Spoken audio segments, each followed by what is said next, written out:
Robun, selamat datang di channel Aural Dunan where every star become your crush. Di episode 9, Bon Appetit Your Majesty akan banyak hal yang mengejutkan. Dimulai urusan Ming yang meminta Ji-young dijadikan upeti sebagai persembahan kepada Kaisar Ming. Penasaran? Ayo kita mulai. Episode 9 dimulai dengan pengumuman skor ronde kedua. Utusan Ming memberikan Joseon hanya 1 poin, sementara tim Ming mendapat 8 poin. Karena ketidakadilan itu, Raja Yihon memutuskan agar para koki menilai sendiri makanan dari tim mereka.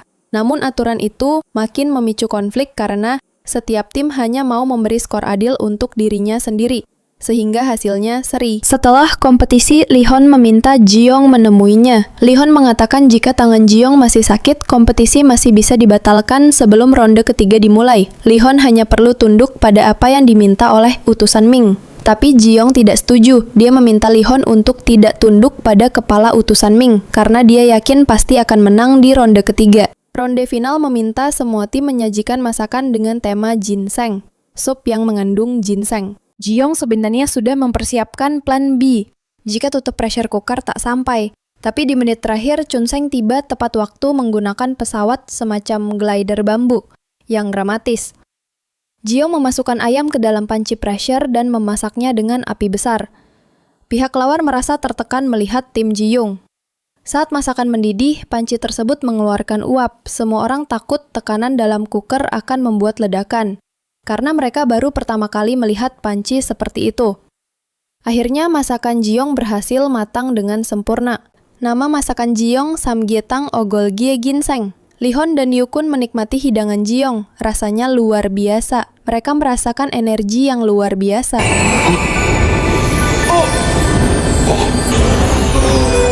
Yoo-kun sampai tidak percaya itu adalah sup ginseng. Walaupun tampilannya tidak terlalu memukau, tapi rasanya memang menyentuh hati. Masakan Ming bernama buldojang. Ketika Raja Lee-hon dan Yoo-kun menikmatinya, mereka juga menyukainya dan mereka habiskan hingga tidak tersisa. Metode penilaian kali ini dilakukan oleh masing-masing koki dengan menicip masakan lawan, dan ketiga koki memberikan nilai masing-masing paling tinggi 10, dan nilai tertinggi nantinya adalah 30.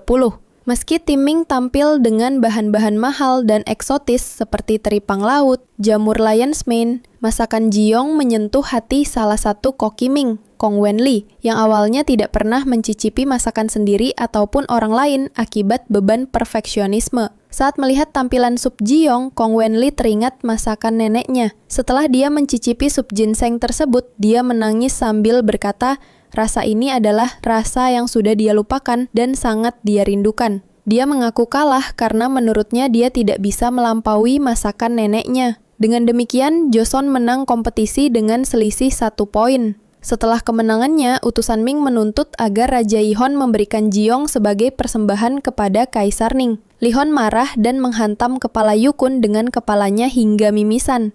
Namun kedatangan nenek raja yang membawa surat dari selir Kaisar Ming yang merupakan bibi dari nenek raja mengekspos kebohongan utusan Ming. Permintaan upeti yang tidak masuk akal tersebut ternyata bukan berasal dari dinasti Ming. Utusan Ming meminta maaf dan pergi dengan rasa malu dan ketakutan.